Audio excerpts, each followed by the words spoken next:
ಇನ್ನೂವರೆಗೂ ಅವ್ನು ಅರೆಸ್ಟ್ ಆಗಿಲ್ಲ. ಪುನೀತ್ ಕೆರಳ್ಳಿ ಆಗಿರ್ಲಿ, ಗೋಪಿಗೌಡ ಆಗಿರ್ಲಿ. ರಾಜ್ಯದಲ್ಲಿರುವ ಎಲ್ಲ ಹಂದಿಗಳು ಸೇರ್ಕೊಂಡು ಪುನೀತ್ ಕೆರಳಿನ ಜಯಸಿರೋಡು ಬಾ ಅಂತ ಕರಿತಾ ಇದ್ರಲ್ಲ, ನಿಮ್ಮ ಮಂದಿರ್ನ ಹಾಕಿ ನಿಮ್ಮ ಮನೇಲಿರೋ ಹೆಣ್ಮಕ್ಳನ್ನೆಲ್ಲ ಕರ್ಕೊಂಡು ಬಂದು ಜಯಸಿರೋಡು ಮಲಗಿಸಿದಿರ. ಹಂಗಿದ್ರೆ ಹೇಳಿ, ಇನ್ನೂ 10 ಜನ ಜಾಸ್ತಿ ಇದಾರೆ, ಕಳಿಸ್ತೀನಿ. ಇವನ್ಗೆ ಹಿಂಗೆ ಬಿಟ್ರೆ ಹಿಂದೂ ಮುಸ್ಲಿಮ್ಸ್ ಎಲ್ಲ ಕಟ್ ಆಗ್ಬಿಡ್ತಾನೆ. ಇವನು ನಾಯಿ ತರ ಹೇಳ್ತಾ ಇದ್ದಾನೆ. ಒಂದು ನಾಯಿ ಇವನು ಆಗ್ಲಿ, ಅವನ 2 ಜನನು ನಾಯಿ.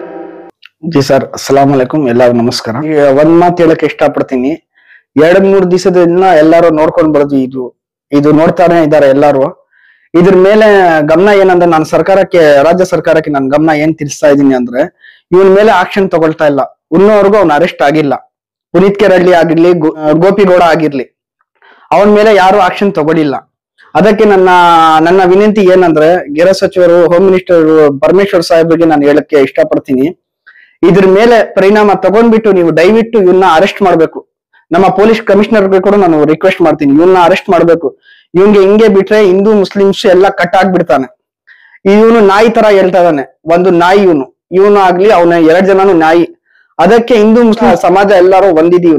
ನಾವು ಹಿಂದೂ ಆಗಿರ್ಲಿ, ಮುಸ್ಲಿಮ್ಸ್ ಆಗಿರ್ಲಿ, ಅವರು ನಮ್ ದೇವಸ್ಥಾನಕ್ಕೆ ಬರ್ತಾರೆ, ನಾವು ಅವ್ರ ದರ್ಗಾಗೆ ಹೋಗ್ತೀವಿ, ಎಲ್ಲಾರು ನಾವು ಒಂದಿದೀವಿ. ಪರಿಣಾಮ ಅಡ್ಗಲಾಗ್ತಾ ಇದ್ದಾನೆ ಪುನೀತ್ ಕೆರಳ್ಳಿ ಮತ್ತು ಗೋಪಿಗೌಡ, ಅಡ್ಗಲಾಗ್ತಾ ಇದ್ದಾನೆ. ಇದ್ರ ಪರಿಣಾಮ ಏನಾದ್ರೂ ಹೆಚ್ಚಿಲ್ಲ ಅಂದ್ರೆ ನಾವು ಒಂದು ಪ್ರೊಟೆಸ್ಟ್ ಅನ್ನ ನಾವು ಜಾರಿಗೆ ಮಾಡ್ತೀವಿ. ನಾವು ಮುಖ್ಯಮಂತ್ರಿಗಳಿಗೆ ನಾನು ರಿಕ್ವೆಸ್ಟ್ ಮಾಡ್ತಾ ಇದ್ದೀನಿ, ಮುಖ್ಯಮಂತ್ರಿ CM ಸಿದ್ದರಾಮಯ್ಯ ಅವ್ರಿಗೆ ಮತ್ತು DK ಶಿವಕುಮಾರ್ ಸಾಹೇಬ್ರಿಗೆ ಎಲ್ಲಾರ್ಗೆ ನಾನು ರಿಕ್ವೆಸ್ಟ್ ಮಾಡ್ತಾ ಇದ್ದೀನಿ, ಇದ್ರ ಮೇಲೆ ಪರಿಣಾಮ ಕೊಳ್ಳೇಬೇಕು. ನಾನು ಬೇರೆ ಮುಸ್ಲಿಮ್ಸ್ ಅಂತ ನಾನು ಹೇಳಲ್ಲ, ಎಲ್ಲಾರ್ಗು ನಾವು ಇದೀವಿ. ಹಿಂದೂಸ್, ಮುಸ್ಲಿಮ್ಸ್, ಕ್ರಿಶ್ಚಿಯನ್ ಎಲ್ಲ ನನ್ನ ಜಾತಿ ಪ್ರಕಾರ ನಾನು ಹೇಳಲ್ಲ. ನಾನು ಅದಕ್ಕೆ ಬಂದಿಲ್ಲ. ನಾನು ನೋಡ್ಕೊಂಡೇ ನಾನು ವಿದೇಶಕ್ಕೆ ಬಂದಿರೋದು. ಯಾರನ್ನ ಅವನ ಮನೆಯಲ್ಲಿ ಹೆಣ್ಮಕ್ಳು ಇದಾರೋ ಇಲ್ವೋ ಅದು ಗೊತ್ತಿಲ್ಲ. ಆ ತರ ಹೇಳಿದಾನೆ ಆ ನಾಯಿ. ನನ್ಗೂ ಹೇಳಕ್ಕೂ ನಾಚಿಕೆ ಆಗುತ್ತೆ ಅದು. ಅದಕ್ಕೆ ಇದ್ರ ಪರಿಣಾಮ ಗೃಹ ಸಚಿವರು, ಎಲ್ಲಾ ಮುಖ್ಯಮಂತ್ರಿಗಳು ಇದ್ರ ಎಲ್ಲ ಗಮನ ಕೊಡ್ಬೇಕು. ದಯವಿಟ್ಟು ಇದ್ರ ನೀವು ಪರಿಣಾಮ ಮಾಡಿಲ್ಲ ಅಂದ್ರೆ, ನಮ್ಮ police Mitra crime control international human rights ಇಂದ ನಾವು ಒಂದು ಪ್ರೊಟೆಸ್ಟ್ ಅನ್ನ ಜಾರಿ ಮಾಡ್ತಾ ಇದೀವಿ. ಅದ್ರ ಪರಿಣಾಮ ಬಿಡಬಾರ್ದು ಅಂತ ನಾನು ಒಂದು ರಿಕ್ವೆಸ್ಟ್ ನಿಮ್ಗೆ ಮಾಡ್ತಾ ಇದ್ದೀವಿ. ಇಲ್ಲಾಂದ್ರೆ ನಾವು ಹೋರಾಟಕ್ಕೆ ನಾವು ಸದಾ ಸಿದ್ಧ ಇದ್ದೀವಿ. ಎಲ್ಲ ಸ್ವತಂತ್ರ ಹೋರಾಟ ಏನೇನಿದೆ, ನಾವು ಇವನು ಪುನೀತ್ ಕೆರಳ್ಳಿ ಏನು ಸಂವಿಧಾನ ಕಟ್ಟಿರೋದು ಬಾಬಾ ಸಾಹೇಬ್ ಅಂಬೇಡ್ಕರ್ ಅವರು. ಅದಕ್ಕೆ ನಾವು ಅವ್ರಿಗೆ ಒಂದು ಗೌರವ ಕೊಡ್ತೀವಿ. ಮುಖ್ಯಮಂತ್ರಿಗಳು ದಯವಿಟ್ಟು ಇವ್ಗೆ ನೋಡ್ಬಿಟ್ಟು ಫಸ್ಟ್ ಮೊದಲಾಗಿ ಅರೆಸ್ಟ್ ಮಾಡ್ಬೇಕಂತ ನಾನು ರಿಕ್ವೆಸ್ಟ್ ಮಾಡ್ತೀನಿ. 10 ಜನ ವಿಡಿಯೋ ಮಾಡ್ತಾ ಇದ್ದಾರೆ, 50, 100 ಕೋಟಿ ಹೋಗ್ತಾ ಇದೆ. ಇವಾಗ ಯಾರು ಇದ್ರ ಮೇಲೆ ಗಮನ ಕೊಡ್ತಾ ಇಲ್ಲ. ಅದಕ್ಕೆ ಹಲವಾರು ವಿಷಯದಲ್ಲಿ ಅವನು ಪದೇ ಈ ತರ ಮಾತಾಡ್ತಾನೆ ಇರ್ತಾನೆ. ಈಗ ಇನ್ನೊಬ್ಬ ಬಂದಿದ್ದಾನೆ. ಈಗ ಸಮಾಜಕ್ಕೆ ಏನು ಕೆಟ್ಟ ಇದು ಬರಲ್ಲ, ಸಂದೇಶ ಹೋಗಲ್ಲ. ಅದು ಮತ್ ಕರೆಕ್ಟ್ ಸರ್. ಅದಕ್ಕೆ ಉದ್ದೇಶ ಯಾರು ಕೊಡ್ತಾ ಇರೋದು?